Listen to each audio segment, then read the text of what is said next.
Welcome to the Play Podcast with me, Douglas Schatz.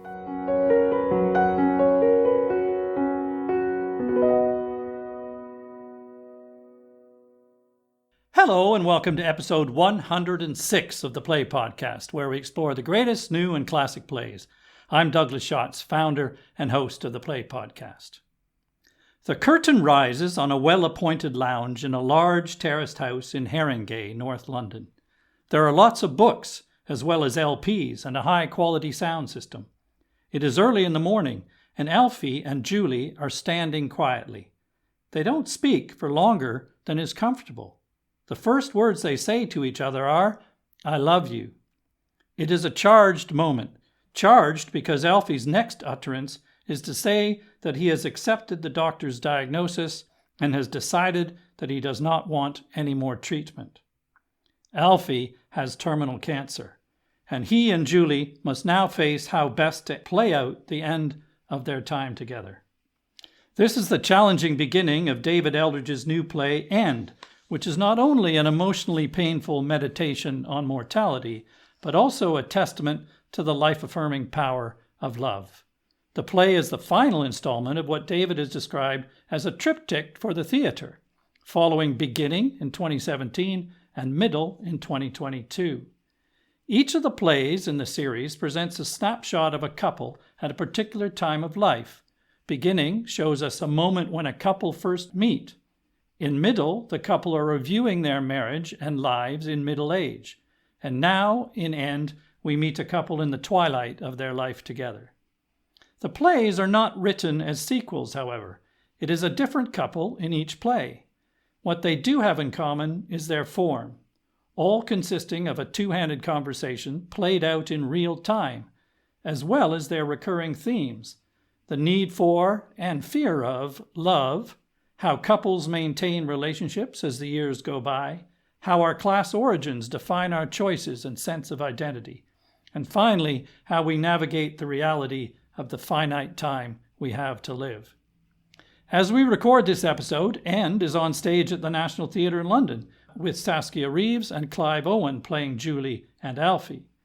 I was privileged to talk with David Eldridge about Beginning way back in episode 11 of the podcast, and then Middle in episode 47, so I'm delighted to be able to complete the trilogy by welcoming David back today to talk about End. Hello, David. Great to see you again. Thanks so much for joining me. Hi. No, thanks for having me. It's great to be here. It's hard to imagine that many of our knowledgeable listeners will be unfamiliar with David's work, but as a brief reminder, his plays include Under a Blue Sky, Festin, Incomplete and Random Acts of Kindness, Market Boy, In Basildon, and The Knot at the Heart, and many more, as well as adaptations of Ibsen and Strindberg, including The Wild Duck and Miss Julie. In addition to End at the National, David currently has another play on in London, with his adaptation of John le Carré's The Spy Who Came In From the Cold, which is now playing at the Soho Place Theatre. David is also a lecturer in the Department of English, Theatre and Creative Writing at Birkbeck University of London. So, as I have said, David, the three plays do not chart the history of a single couple through their lives. Rather, they drop in, as it were, into a particular time of life and take stock of what's going on in their lives as couples. When you started the sequence of Beginning, did you have any details mapped out as to what would be happening to these couples at these various stages of life? No, not at all, because when I wrote Beginning, I didn't think it would be part of a trilogy or a triptych. In fact, that play had a different title to begin with, quite a bad title, which I won't even share. So it was actually only when Beginning was in previews at the National Theatre, and I remember the precise moment because it was just before the third preview of Beginning, when I was sitting with my notebook, listening to the pre-show music. And in the productions of Beginning and Middle, they had a curtain at the front at the beginning of the show. And so you couldn't see the stage behind it. And I was just sort of daydreaming and musing, really. And I was imagining what was behind the curtain. But actually, what I imagined in the room behind the curtain wasn't the characters that we were about to see in Beginning. I imagined a couple that were 10 years older and that were married, maybe been in a long marriage. And actually, instead of what you've got in Beginning, where you have a couple who obviously like each other but are nervous and slightly get it wrong as they try to make the first moves. That in middle, I sort of knew right away then that the woman said that she wasn't sure that she loved her husband anymore. And I just remember thinking, oh God, for Christ's sake, there's another one. The beginning began and I didn't really think about it. And then it was quite interesting. After the show that night, there were some friends in, and when we were in the bar having a drink after, my friend said, oh, you should do the other two. And I was a bit annoyed because it had only been 2 hours before that I'd had this idea of doing middle. And I sort of wondered if it was a bit obvious. So I just sort of thought, oh, I'm not going to think about this. And then I realised quite quickly that there's no point in writing middle unless I've got an idea for end as well. But the idea for the third one, end, was a lot trickier. It came to me a lot less easily. So you didn't see end when you did middle or even beginning. You saw middle. I saw middle when I did beginning. And then it took me probably about 18 months or so to get the idea for end. So I didn't do anything on middle for 18 months because I just didn't want to get into it at all until I was confident that I had an idea for the last one. So you did know where it would end when you wrote middle. Yeah, I did. That's right. It's interesting you saying you imagined a couple 10 years older, but you didn't imagine the same couple. And you chose not to stick with the same characters in each play. Why did you choose to do that? Well, because I think maybe it's a bit of an unhelpful obligation to an audience, that people start to feel that they're not going to enjoy the plays as much unless they've seen all of them if they're narratively linked. And you get that, people worry about end. You see people on the National Theatre's social media saying, will I enjoy it if I've not seen the other two? So it was really important to me that they could be enjoyed as individual works of art, if I put it like that, or they could be enjoyed collectively. And just to make one more point, my publisher has called the plays the David Eldridge trilogy. But really what I think of is like a triptych in visual art. So if you think of something like Francis Bacon's 3 Studies of Lucian Freud, they're 3 different paintings that can be appreciated individually, but when you see the 3 paintings hung together in a gallery as you do, they form a different experience. And also what they are is they're kind of meditations or reflections upon the same or similar themes or subjects. So I was very interested in doing that in the plays, that I'd remove the onus or obligation of narratively linking the plays, but that the plays might all explore similar territories from different perspectives. Yeah, that's really well put, that there are common elements in the plays that bring them together in theme, but also in form. So there is a sort of continuity there. And it feels a bit more universal, possibly, because you're using different people and different circumstances. Although, again, there's some similarities between their circumstances. But let's talk a little bit about the form, because they do all share a similar form of this continuous conversation between a couple rolling on in real time. So no scene or time changes, no other characters. Why did you choose this kind of form? Well, it's to do with stuff that I've always felt really profoundly since I first got interested in drama as a student. When I was a student in the early and mid 90s, you heard a lot this idea that if you didn't break the fourth wall in a play or a piece of theatre, that it somehow wasn't theatre, that it was kind of not legitimate as theatre in some way. And I remember thinking, this is rubbish, because apart from anything else, it's so patronising to an audience, I think. Because, when we go and see, I like all sorts of theatre, but, when I go and see a play that's in a naturalistic or realistic gesture, I don't go along and I'm suddenly lost. Do you know what I mean? You still know you're at the theatre. You always know you're at the theatre. It's just a different kind of transaction or gesture within the theatre. So there was a part of me that's always felt quite a commitment to gestures of realism, partly out of an annoyance that this nonsense that I heard early on. But I suppose a bit more sort of seriously, I think with these plays, one of the things that I was really interested in is that What I like about theatre is that it's a shared experience, in Mike Alfred's words, that we're all sharing a present tense for an hour, 2 hours, 3 hours, 4 hours, however long it is. And it felt to me that in a real-time single action play, that's a very pure form of shared experience that you're inviting from an audience, because you really are traveling together moment by moment, all in this very pure form of shared experience and in a shared space. There are no scene changes to interrupt that. We're just sharing this time together. And that felt to me like quite a profound statement, I suppose, of some of the things that I believe that theatre's about, really. That's the very, very pure form of shared experience. It's very much, as you just said, the present tense. We're all in the present tense with them as that plays out. It also feels, therefore, very real. So this suspension of disbelief, yes, we're aware that we're in the theater, but there's also a reality seemingly to it in terms of the present time just unfolding. Yeah, I think what I like is when it feels like what you're sharing is primary experience rather than mimicking reality. It's one of the things that I've been really proud of with all three of these plays and the productions of these plays and the 6 actors that have been in these plays is, they've all found actually a kind of a commitment in their acting that's often made them feel like we're watching human experience at first hand, which is slightly different than watching an actor be real with all the tricks of being real, like a bit like a method actor in a way. Yes.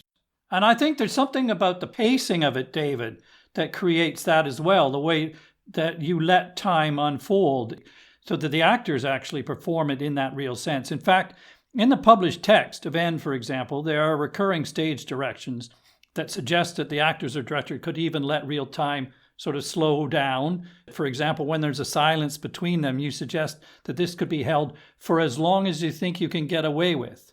Or when Julie, she drops a teapot at some point, it breaks on the floor, and she has to sweep up the broken pieces of this teapot. Yeah. And the direction insists that it takes the time it takes. And this happens in the other plays as well, David. The things that they do take as long as they really do. They don't rush them, so that it does feel like that's real time unfolding. The actors are doing it for the first time and for real.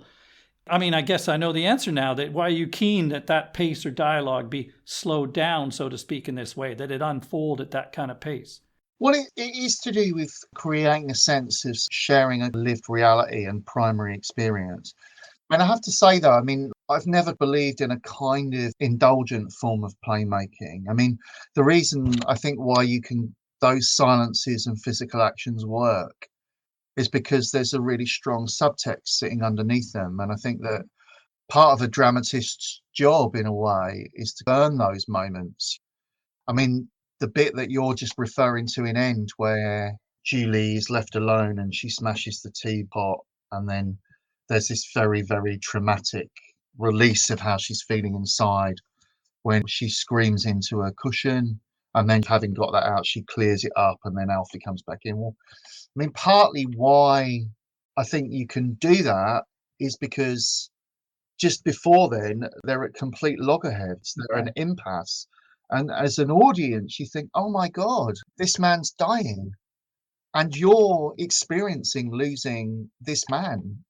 And you've got yourselves into a position where you're arguing and you're completely on the wrong page. And that's quite a powerful thing that's left unanswered in the room in that silence.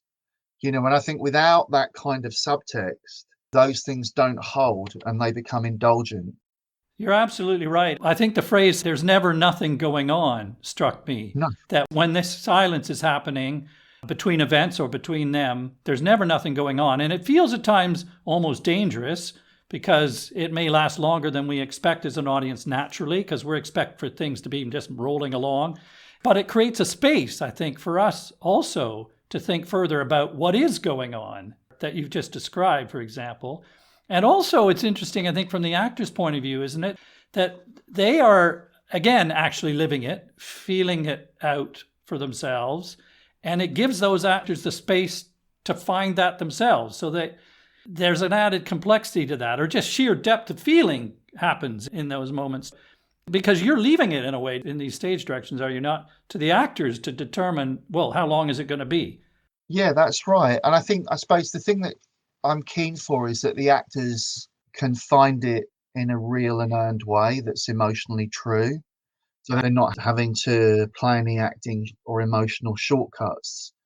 That Saskia Reeves, in those actions and silences, she can really make the journey that her character, she can make all the steps of that emotional journey so that she's ready to clean up that teapot and then ready to talk to Alfie again without cheating any of it. There can be a real rigor to the emotional life of the character. That's interesting too, because we go back to the form with just these two characters for the entire length of the play without leaving the stage, with no scene changes, no other characters to take the burden at any stage. As Dan Revelato says in the preface to the trilogy just published, there's nowhere to hide with just these two characters on the stage all the time, and therefore they have to be utterly truthful and consistent, it seemed to me. And that's quite an achievement, both to write and to perform. I want to take a step back for a second, David, and talk about the fact that you set all three plays at an identifiable date in time. You stipulate that N takes place in June 2016, for example, and there are references to events of the time, including, of course, the upcoming Brexit vote that very month. Was there a reason that you chose that explicit date? Well, I think initially it's to do with beginning, really, which was that when I wrote beginning and I didn't know that I was going to write a triptych or trilogy, what I was quite keen on was the play being set in the recent past, so that at the end of the play, if the play was successful, that the audience would wonder what had happened to the characters. Did those characters in beginning just end up having a shag on the sofa, a one night stand after a party? Or will they end up being in a relationship and having a baby and doing all of that? And so beginning is set in autumn 2015. And we know that as an audience because the character Laura talks about being a big fan of Jeremy Corbyn. And she talks about the fact that she's confident that Hillary Clinton is going to be the next American president. So the audience is really aware that this play is set in the recent past. You know, there are all sorts of popular culture references as well. And so that was the idea of that. And then when the plays became part of a bigger thing, part of a trilogy or a triptych, that still felt really important. The idea that the audiences would wonder, you know, after the end of middle, do this character stay together? Or is this evening just a sticking plaster and in a month's time they'll be back to square one and eventually they will get divorced? And then, of course, with End, well, how was the end? You know, we know that Alfie's going to die. We know that he's got a year at best. Did he last a year? Did he see his grandchild? See, you're asking all the questions I normally ask playwrights at the end of going, what happens next? And it's brilliant that you set that up in the audience's mind, of course. But also I wanted to ask is this particular dates, world events, like Brexit, for example, or Trump. You just mentioned Hillary Clinton. This is just pre-Trump. And of course, when I say it like that, it feels like another world now, doesn't it? What seems a more innocent time. And so that was part of it as well, was the idea that once the idea expanded out from one play beginning into being three plays, it became a new important thought, not just these plays being set in the recent past and us wondering what's happened to the characters, but also the fact that somehow there's a mirroring between the fact that there are these lives that are on the edge of massive change, just as the world is on the edge of massive change as well. And I think you're right, you know, that sort of time before the Brexit referendum and the election of Donald Trump the first time round, that all feels like quite an innocent time retrospectively now. You know, the London Olympics is in recent memory. You know, something that Alfie and Julie, they remember Mo winning his gold medal. I liked that idea that there's a sense that when audiences come to these plays, it's not just wondering what's happened to these characters. There's also a sense of what's happened to the world and how things change in ways that we don't anticipate or expect, both for good and for bad. And that's part of why I think that we need to, I suppose, relish the moment in a way. I mean, the plays really make an argument for the importance of the moment and the importance of the good that we've got in our lives right now, because you've got no idea what's going to happen. And I feel like that's also an argument for the theatre. You know, the theatre is the most elegant and beautiful form, I think, for capturing the very transient nature of human existence, the very ephemeral nature of human existence. It's partly one of the things that I'm drawn to. And all of these plays, I mean, particularly the last one, End, for obvious reasons, reflect upon this. Let's go for this now. Let's do this now. It strikes me that it's also partly perhaps asking the question of how goodness survives, because what you talked about, things that we observe in these couples between them, the values that are being played out in the time that they're living. And we think back to that time and we think, well, there were some good things going on in that time. What's happened to those good things? How do we sustain these things in the world or in our lives? I was going to also ask you, talking about the very specific dates, you also are very specific about where the plays are set, David, as in the particular area of London that the couples now live in, as well as where they come from. And these details seem to be signifiers of class identity that are important to the characters. And I think to you, am I right? Because particularly for the men in these three plays, they're all come from a working class background in suburban Essex on the outskirts of London. Yeah. And they do experience a degree of social mobility. They find themselves living more middle-class lives, I think. Although they also never really leave their roots behind, do they? Is this sense of how we define class identity important to you? Is this still important? Yeah, of course. I'm obsessed by it. I mean, I think it's quite common in England now, you know, this idea of neither being working class nor middle class somehow. And I've been really interested in it. You know, this is a really good triptych thing, you know, I was talking about in visual art, where you look at a subject but from different perspectives. I mean, in Beginning, you've got this guy from Essex who's had a lot and lost it through divorce, but now he's stepping through a door into a different kind of life in London than he's had in Essex. And it is really different. Aspirational Essex is very different to aspirational North London. Very, very different. And in Middle, you know, you've got two quite aspirational Essex people that have done very well for themselves on the edge of 50, but they've never left the area, that have stayed, that have bought their big house in Essex. And you've got one of the two, the wife, who has sort of always been dissatisfied with the never leaving. She's got these dreams. She had this friend who bought a big house in Crouch End, a friend from university, and it's always slightly envied having a metropolitan life. And then in Haringey, you've got a different spin on it again, where you've got two Essex people that have both together moved out to North London and have been there a really long time. So much so, can they even call themselves Essex people anymore? So you're looking across the three plays about those intersections between class, social mobility, and I suppose where you want to be, where you see yourself being. All the plays are interested in that a bit. And where you're comfortable being and who you are. Yeah, of course. Because who you are is partly where you've been and partly where you've got to and are now. And there's a lovely signifier where Julie talks about sitting in the local Gales coffee shop. And for people who don't know, it's a brand that has become a signifier of urban affluence, Gales. And she's listening to the pretensions, as she describes them, of the customers around her, while failing, she says of herself, completely to acknowledge I'm one of them and have been for a long time, as you say. So yeah, they are of both worlds. And she also talks about how you cannot leave where you come from behind. No. And actually, Alfie doesn't want to. He's very proud and attached, isn't he, to where he comes from and to the degree that he wants to go back and be buried there, and talks a lot about his upbringing, his family, and even very specific places that mean so much to him, like, you know, Upton Park, the West Ham football ground, which I know is dear to you as well, David. And these things have, you know, an emotional resonant continuity in us. They're in us for our entire lives and possibly become even more important as we get older and certainly as we approach dying, maybe, that we hearken back to where we come from. Yeah, I think for Alfie in particular, I mean, if you think about Alfie's story, Alfie is someone who had a kind of material success that removed him from his roots as a DJ, maybe quite a lot earlier than his partner, Julie. And I really understand that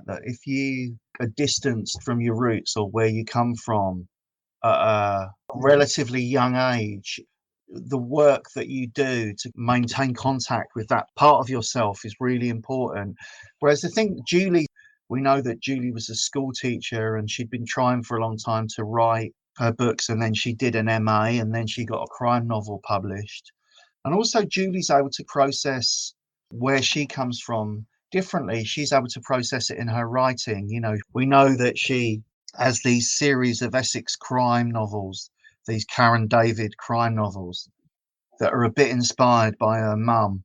She says to Alfie, well, where do you think I got the idea for D.I. Karen David from? You know, I've been writing about my mum my whole life. So Julie has a different way of reflecting upon where she's from, where she's going to, where she is.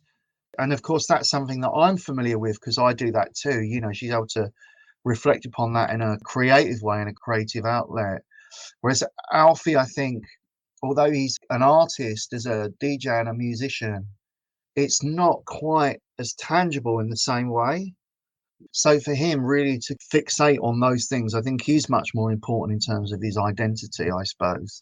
Yeah, well, she may be more reflective by nature, and as a writer, as you say, she can express things through that. And I assume that this is personal to you too, in a way, that these stories, to some degree, David, are from where you come from, some of your journey in your life. Yeah, of course. I mean, the thing to say is that the plays aren't autobiographical. The question of autobiography and authorial fallacy comes up in almost any conversation with a writer, really, just by default. You know, where did the plays come from? You know, I've never been that interested in writing autobiographically because I'm concerned to protect my life and the lives of my loved ones, something that's explored in the play actually. And but of course the plays come out of my life. You know, they couldn't come out of any other life. Of course, I've written them and they come out of things that I've experienced, things that I imagine, things that I think, things that I muse upon and wonder about. So the plays are full of me and my preoccupations. But I suppose what they're not is like a tale of how I met my wife or why I got divorced or how someone I know died. I don't really write in that way, and I'm not really interested in writing in that way, really. It's too limiting apart from anything else. I mean, the thing is that the plays are full of me and meanness, but not by the letter. I mean, I think the thing about the specific geography of the plays is that hitting on the relatable or the universal comes out of being absolutely particular. And I enjoy exploring the geographical terrain of where I'm from and where I've been and where I am. And it's a way that I can be very particular in the plays. Well, it feels extremely heartfelt Yeah. as well. Every reference is loaded with something, you can tell. Yeah. I mean, it's interesting. I mean, when I had the idea for End, sort of end of August 2019, September 2019, it was around that time. And the idea was what you saw, the play we're talking about with this couple where there's a terminal diagnosis and them having different ideas about how to respond to that. But I wouldn't have wished it in any way, of course not. But what happened after I wrote Middle and before I wrote End is that in autumn 2021, my mum died. And then a few weeks later, the playwright Robert Holman, who was a very close friend of mine, and really for the last few years of his life, he became a bit paternal. We were still good friends, but the relationship changed. He became very paternal. And he died of cancer about 6 weeks after my mum died. And so, although the play isn't about them, and it's obviously not about them, it's completely different. I think End is full of the feeling of the experience of losing those people. And one of the reasons I started talking about this was that when my mum was dying, I remember leaving the retirement home to go and have a bit of a break and getting the bus into Romford. And the bus routes were so full of memory. And all these things, these particular details, these things that were very particular to the area of my life became so resonant and full of emotion and meaning. And I think that's maybe what you're onto a bit, really, which is that I think that for Alfie and Julie, their life now, the life they've shared together, has an emotional charge, the remembrance of it, that it didn't have even a few days ago. Yes, yeah, inevitably. Well, you've touched on the subject that's at the heart of the play, of course, death, and how we talk about it, how to plan for it, how to deal with it emotionally. It's not an easy subject to address or watch. And I can tell, and I certainly was one, many in the audience are emotionally affected by it because most of us have some experience of it. Yeah, of course. But it also raises a number of questions in a very, I don't know, an ordinary context in some way. Questions about how to go about it, so to speak. Yeah. Including, for example, they have a debate about how hard to fight, whether to keep fighting to stay alive, or as Alfie wants to stop the treatment, to accept in some way the end. It's a terrible choice to have to make or to witness. And how do we as individuals go about doing that?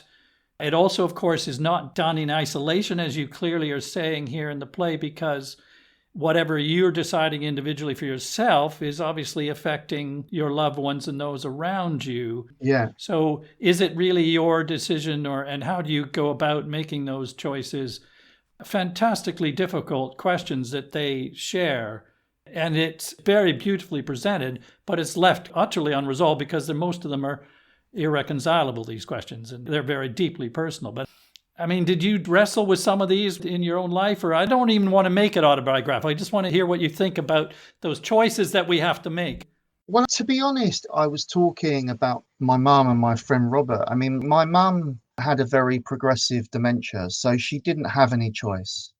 But what that, I suppose, made me think about was when she was in the last week or so of her life, when I was alone with my mum, I just talked to her all the time and said things that I wanted to say, even though I wasn't sure whether she could hear them or not, or was conscious of them. So I really suppose I thought very deeply about the things that you decide to say to one another. And with regards to my friend Robert, he just had decided when his cancer came back for the third time that it was better to get his affairs in order and not to go through any more stuff that might extend his life. But he was completely compos mentis. He did talk about a lot, both to me and his family and his other friends. And so, as you say in your summary, they're big kind of existential questions that are unresolvable and are only just navigated as best we can by all of us as they happen. Those two experiences, I suppose, when I wrote the play, were in my head. It's terrible for both of them, for Alfie and for Julie. Alfie, chemotherapy really is brutal. And the thing is that when people have it for the first time, it's the first time and they do it. But if it comes back again, the cancer, and then there's another, you've got the memory of just how bad the treatment was the time before. And then for the third time or the fourth time, and I suppose then wondering whether it's worth it or not. Part of what was really fascinating about writing the play was I had very long and detailed conversations with oncologists and surgeons, and it's really interesting because quite often the oncologists will talk about percentages and chances, and we can try this and we can try that, and everyone's just as caring and beautiful, but you find quite often that the surgeons are like, well, I'll do it, there's no problem operating again, but would you rather go on a cruise, or you can do X, Y, and Z? So I think the thinking around what the quality of your present tense is felt incredibly important. And there were obviously things that fed into that thinking. Yeah, well, Alfie sees that it's just going to be very hard. It's going to get more miserable. He's going to suffer more, become increasingly undignified. I think he might even use the word. Yeah. Julie, of course, is desperate to ward off the worst. Yeah. Grasping at hope. fighting against this reality to postpone it. She doesn't want him to leave, naturally. Yeah. And I thought about it, David, actually. I don't know when it comes to it when I will give up or not. Is there a point when you make peace with whatever's coming? The fight or flight instincts runs very deep, so I don't know when that lets go or... Yeah. But all of that's fascinating to explore. And there are all sorts of other ways that you touch on that I think people may think about as well that seems very true. I mean, even just practicalities that, how often do we talk about the details about what happens afterwards? What's our funeral going to be? Where do we want to be buried? What are my passwords? How do I sort out my finances? How do I know where your money is? Or any of that stuff. In the play, Alfie wants to talk about the funeral and the music, for example, in particular. And it reminded me, my father, at some point after he had passed, we were in the house and came across some scribbled, penciled notes of his that listed hymns he wanted. And I was really touched by that, just to discover that there was something favorite about these and that this is what he wanted. So all those details come out in the play, which also rings so true. And when they talk about the last time, Alfie says, this will be the last time I do something or we do something. We must all come to that point where we think like that, don't we? Yeah, I think so. I think that's part of what it is to be human and to be capable of conscious thought, particularly as you get older, to go, this will never happen again. One of the brave things they do is talk about what her life may be like after he is gone, about moving on. That's very touching as well. And it's a brave thing to talk about. Well, I think some couples manage it and some don't, is my experience. It's often to do with where people are in their illness. I mean, for the terminally ill, it, I think, varies greatly between those reflecting upon, actually, I'm not sure how much further there is to go here, and those that are completely focused on staying alive for as long as possible and what's the next treatment and what's the next move. But thinking about your partner, for example, and what their life will be. It's incredibly brave. It is, because hoping for their happiness after you're gone, for example, to find someone new, to move on. Because actually the thing about the play, David, which struck me, was that they're not old. These people are still less than 60 years old. So the really tough part of this is that Julie's possibly got years and years ahead of her as well. Yeah, she could live another 30 years easily. I mean, unfortunately, this is part of life. This stuff happens. I didn't really want to write a play that had really quite elderly people with a deathbed scene or anything like that. I was much more interested in something that's cut off well before its time, in a way. Yeah, because they talk about what they're going to miss in life. And there's a real energy to these couples still. So it does really feel like a premature cutting off, which makes it even more acute how you deal with that. Yeah, well, it doesn't seem fair, does it? No one wants to die. Everyone wants to experience as much of a rich and fulfilling life as possible. There's something that does feel quite cruel about people dying young. That's just part of what's hard about it for both of them. Part of why, if people find it compelling, they do, is that they shouldn't be having to have this conversation right now, but they are. No, that makes it very hard, but it's very hard in any case because it's true, I think, about death at any age, what you've covered. Now, we've talked quite a lot about death, David. I want to switch gears and talk to you about love and sex. What is the picture of love that you think we take from the three plays? Because, there are different stages of that as well going on. And where do we end up with Alfie and Julie? Well, I think the couples in all of the plays, I think they all benefit from being in their more mature years. The couple in beginning, they've not quite hit 40 yet, but they've definitely got more maturity than they did, and they've been through quite a lot already. And the couples in middle and end are knocking respectively 50 and 60, and you could describe as getting into their middle age. And I think that maybe what the plays are interested in asking is whether that life experience means that you're just a bit more practiced as a human being. And that can mean that in love, that there's a possibility of recalibrating and reflecting, reappraising, reassessing, giving yourself the space to reconsider someone and something and how you feel. So the plays are interested in a kind of romantic love and love that there is post 40, rather than the kind of passionate urges and impulses of the teens, the 20s and the 30s maybe. And not necessarily based on some ideal of perfection of romantic love. No, not at all. In fact, possibly it includes some idea of why we fail and that we failed ourselves and we can do it better maybe, or to be more generous to someone else and to ourselves. I mean, I remember years and years ago, a friend of mine saying that an intimate part of the people that we love most is in their failings. It's the acknowledgement of someone else as a human being. But I think that that's much easier to accept and understand as you get older. I think that so much of love is driven by physical desire, actually, in one's teens and 20s and 30s. And that's not to say that the characters in the trilogy plays or people in general become any less sexual or interested in desire or driven by desire in some ways, but you've got other qualities as well, maybe. Yeah. I'm glad you raised this because, of course, the other half of my intro there was about sex. And it's interesting to see Alfie and Julie at this age, that they retain obvious attraction to each other. And they have survived challenges in their lives. He had an affair 10 years ago, a bit of a spoiler here, but they got over that. And the attraction is still there to the degree that actually we have a sex scene on stage, David. Yeah. Tell me about that scene, how you came to include that, I suppose. Well, I think it's a culmination of a lot of things, really, both particular to this play and the trilogy. Particular to this play, I think it's right. It's really important to me in this play that these characters really love each other and they really fancy each other.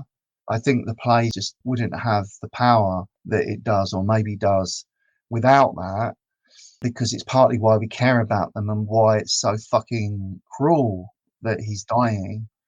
So that felt really important. I think it's really important as well, like, it is a sex that comes out of fancying and there being an attraction there. But it is also sex that comes out of a long relationship, where he says a bit earlier in the play, do you think we'll ever make love again? And she remembers that. And one of the things that Julie's trying to do in this play is to say to Alfie, life is worth living. There's always more to come. There are lots of things that Julie does in this play, and I find them really beautiful and moving and really brave, where she's saying to her partner all the time, don't give up. There's more to come. There's more to look forward to. And by them making love, when maybe about half an hour ago before he expressed the insecurity that they'd never make love again, she's kind of saying to him, of course we have got a future, even within this year. And she even says to him later in the play, when she's talking about things that they can do, she says, maybe we could go to bed again and have another cuddle sometime. So that's really important. And then just to say about the trilogy and thinking about the three plays being a whole experience, I just really like the idea that at the end of Beginning, when you see Danny and Laura kissing and they've taken their clothes off and they have a little joke and banter about whether they're going to use the last condom, that play ends with them about to have sex on the sofa. And I suppose I like the formal conceit of the fact that in end, you actually see the sex on the sofa. Yeah, that's lovely. It is one of the tenderest, delicate love scenes you're ever going to see. And it's such a gesture of Julie's to him. But she's fighting for him as well, in a sense, isn't she, at that moment? Yeah, totally. And also, it's followed by one of the tenderest scenes I've ever seen on stage, where she gently rubs his hands and feet with an emollient cream. Slowly and silently goes back to this pacing. Nothing is said. For some period of time, it takes the time it takes. Yeah. And it's such a gesture of care and love. And as you say, there's definitely a mature, as you described it, and abiding love for each other in this play. And I also like that you say there's progression of the way sex features in these relationships that we see in the three plays. As very hesitant at the beginning with Danny, who lacks confidence initially, but then they seem to be able to get it on. But where that goes, but then in the middle, I think Gary and Maggie, they may not have slept together for a while, as I remember. But we have, in the end, Alfie and Julie still going. And that feeling, there's a great line that he says, "Do I deserve you? Have I ever deserved you?" I thought that was really telling because it reminded me, I don't know whether you know this one, but there's a band called Death Cab for Cutie, and they had a song which goes, "You can do better than me, but I can't do better than you." And I've always loved that line. It's one of those wonderful expressions of the idea that we've really lucked out with this amazing partner. Yeah. So there's lots to say about love and sex in this play. And in fact, it's partly tied up with music and dancing, which are other elements that are common to all three plays. David, I want to ask you about this. What do the musical choices say about the characters or what is happening? That music is very important. There are very specific references to individual tracks. And I've been a bit of a nerd, and I've looked up a lot of these individual tracks, and they are all important to who these characters are. And in some ways, I guess, they say something that they don't say in words. Yeah, I think that they have different actions in the plays. I mean, I think that in the beginning, the music is really all about getting the party going again. I mean, beginning, it all comes out of The idea really, I suppose, that if it's looking like you're going to get off with someone, but you miss the moment, it can then take quite a long time to get that moment back again. And there are lots of things that happen in that play that are mainly Laura, but sometimes Danny, that are about trying to get back to that moment. Then playing the music and messing around and having a laugh is a big part of that, I think. I think in middle, the music is very specifically used by Gary. He's putting their old love song on, the wooing song in a way. It's sort of tactical, isn't it? Yeah, and he's, trying to pull at the heartstrings a bit, but it's not working. And then I think these songs, I mean, on one level, they are just funeral songs. These are the songs that I want played at my funeral. I've been sitting in here listening to music and thinking about all this mad stuff. And for him, it's been his whole life, this dance music, house music. And it was a lot of her life too. A lot of the earlier part of their relationship, him being a young and successful DJ, them going to Ibiza every summer with their young daughter while he's DJing. It's just the soundtrack of their life in a way. The other important thing, I suppose, with End is there's a kind of existential realization for Alfie that comes with listening to this music, which is that he can no longer dance. This bowel cancer, this colon cancer that he's got is in his lower back now. That's why he's got a walking stick. He's never going to dance again. And so I think the music is especially powerful and poignant. It is articulated in the play. Alfie says to Julie, it's one of the reasons he's been able to make his peace with what's happening to him, is that it chewed him up watching her dance and he couldn't join in with her. And it's why also she reaches out to him, because that moment before they make love, she puts this song on and starts dancing towards him. And this song is something they've shared in their past. But he realizes, and then she realizes what you've just said. Yeah. And it becomes enormously poignant. And it stops them from what she was trying to do. And then she rethinks and says, no, I'm going to reach out to him. It's so loaded that, and as music is so loaded, isn't it? I mean, he has some great lines about how much he loved the energy of what he did when he was younger with the music at the clubs all over the world and the people dancing that he was inspiring. He talks about looking out over the dance floor and seeing the people that are getting into it. And that he feels proud of his having done that. It's sort of his creative mode, isn't it? That he's created what he called fleeting moments of joy for these people. It's a creative act to make people feel like that, as she has her creative act in writing. But it's also that youthfulness where, it's hard not to look back at such buzzy times as a high watermark, isn't it? Full of energy. And he must have felt indestructible at those points. Yeah. Even with all the drugs. He's so indestructible. You can take all these drugs and drink and stay up all night. Music transports us, doesn't it? Back to anywhere in our lives. Yeah, it's so evocative and emotional. I really love in End and in all these plays as well, where the physical action is always really important, not just the dialogue, that the plays can feel really visceral. Even within these domestic interiors, the plays can feel visceral. And I think the music is a way into that for me, for sure. You reminded me of the physicality in beginning. One of my favorite scenes in the entire trilogy is when Danny tries to reignite, as you say, the seduction scene and tries to dance his way towards Laura. It's just fantastic, excruciating, embarrassing in some ways, but so lovely in some ways, so courageous in some ways. Yeah, the music and the laughter are really important in End. I think otherwise it would be really unbearable. Absolutely. Very quickly, I want to ask you about Annabelle. She appears, or rather doesn't appear, in all three plays. It's the same name in each play, but of course a different child because it's a different couple. In all cases, she's an offstage presence, but an important presence, I think. How would you say Annabelle's presence makes an impact on what we watch? Well, I think that you sort of understand the pressure that's on the characters on stage. I think in beginning, Annabelle's a pressure because she's sort of the child that Laura wants but hasn't got. Just to remind you, she is Danny's 7-year-old daughter, who sadly he hasn't seen for several years because of the divorce from his wife. That's right, yeah. The figure of Annabelle is a great pressure on Danny, like what's become of his life and this heartbreak that he carries that he doesn't see his daughter.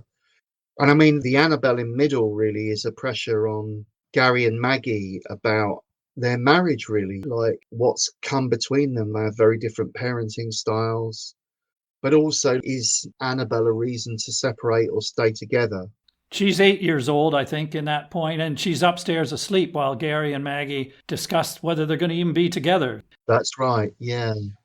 And I think Annabelle, who has then a great leap in age, the offstage Annabelle in End. Sorry, just to explain, she's a grown-up daughter, is about to come to visit, and in fact, the conversation that's initiated in End between Julie and Alfie is partly about what they're going to say to Annabelle about her dad's illness and the prospects. And he wants to tell her he's going to stop treatment. And so that's a pressure pending. Yeah, I mean, Annabelle is a kind of great time pressure, I think, in this play. But I think also there's the great weight of Annabelle because of what they're going to have to talk to her about. But also, as we discover as the play goes on, Annabelle also carries with her news that might significantly change the future, the life beyond the time span of the play. So, yeah, they all have a really important place in the drama of each play. I mean, again, I would say that they're kind of like a trilogy thing. The image of the different Annabelles is a interesting part of the life of these plays, just as important as like West Ham or Crouch End or Kiwi Fruit are in all three plays. There's some kind of mess that needs tidying up in all three plays. So there are these common elements. Food gets prepared, does it? There's food in all three plays. You're right, Annabelle, though she's not present, she is present because we can't but help think about the impact that whatever the adults are getting up to will have on her life, and particularly in End, of course. In the very immediate future, how is this going to play out with her? Of course. And as you say, she plays a very important role in the plot of the play, in a sense, which I won't give away because No. it's a stunning moment in the theater, one where the audience were absolutely rapt and got what the significance of it was immediately. That's all I'll say about it at the moment. It's beautifully orchestrated, though, David. Oh, thank you. Let's jump to the end of the play. I wanted to ask you what you wanted, I suppose, people to think about as the play ends. I want the audience to reflect upon, in simple terms, what happens to Alfie and Julie after the play ends. And then I suppose that's a way into audiences thinking about their own ends, how they live their lives. Yeah, I mean, if you don't mind me reading, there was a really wonderful response to the play last week from this actress called Ellie Turner. I hope she doesn't mind me saying this, but it really made me think, yes, because this is actually what I want the play to do. She said, it's a piece about life and death and all its beauty and messiness and regret. It made me want to call my dad, get better at listening to cool music that makes me want to dance. I wanted to dance, have sex, write a book, get drunk, forgive myself for all the mishaps and just embrace the gift of life. Wow. For me, that doesn't get any better because in a way, that's the effect I want the play to have. I want people to think not about how they might die. I want people to think about how they live. What do we want? What's important to us? What do we want to do in the time that we've got left? Hopefully that time is 10, 20, 30, 40, 50, even 60 years. Yeah, I said at the very beginning, David, that it's a play about mortality, but it's also life affirming. And that certainly feels the case in the end. And you see, for example, one of the things that's life affirming is that Alfie and Julie are very much together at the end. I mean, they're literally physically holding each other. Yeah. And are prepared to face whatever's coming together. And that impact that you just read out covered so many things so beautifully. This play will touch many people because of what you've explored in facing those challenges of death, but also that there's courage and love on display, and that these human beings retain some dignity to fight on despite their doubts. And this is true of all of the plays, I think. Yeah. And you seem very careful that these characters retain dignity despite their doubts and disappointments and failures, as you said earlier. I think we come away with a feeling of that about those characters. That's really important for me in these plays. I think it's really important to dignify these people and their lives, the kind of simple matter of their lives. Every ordinary person is extraordinary in their own way and deserves their dignity. And that's something I try to do, yeah. Yeah, and it succeeds. David, thank you so much for coming back and You're welcome. Wrapping this all up to the end.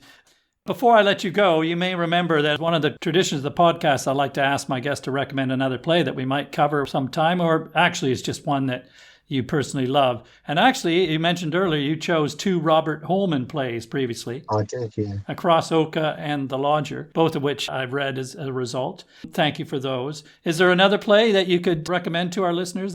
Yeah, it's a play that I've read really recently, although the play was on in 2024. And this is a play by Kelly Jones called My Mother's Funeral, the Show.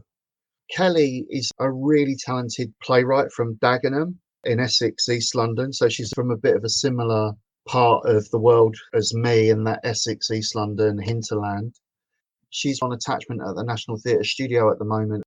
It's a really brilliant, funny play. It's a play about class. It's a play about cultural tourism, what artists and writers are allowed to make theatre or write about. It's written with this brilliant, authentic Dagenham voice that I've known all my life. So I highly recommend it. It's a fantastic read and it's a really first-rate piece of work. It really is. Thank you, David. That's so great. That's My Mother's Funeral, the Show. Kelly Jones. That's the one. Thank you very much for that. Now, I must remind our listeners that End continues at the National Theatre until the 17th of January, so you've still got time. It's moving and funny and even joyous.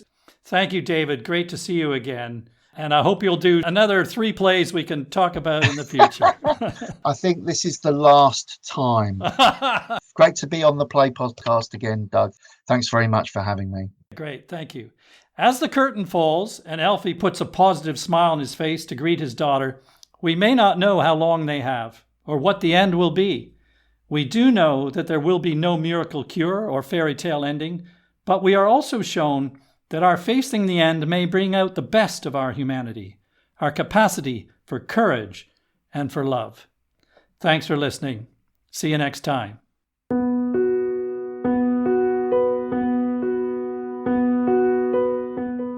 There are additional footnotes about this and every other play that we cover in the podcast available to our patrons. Patrons also enjoy early access to our sister podcast, The Play Review, in which Jody Rylett and I share our views on current productions on the London stage. To become a patron, please visit our website at theplaypodcast.com. And don't forget to follow us wherever you listen to podcasts so as not to miss an episode. Thank you again for listening. See you next time.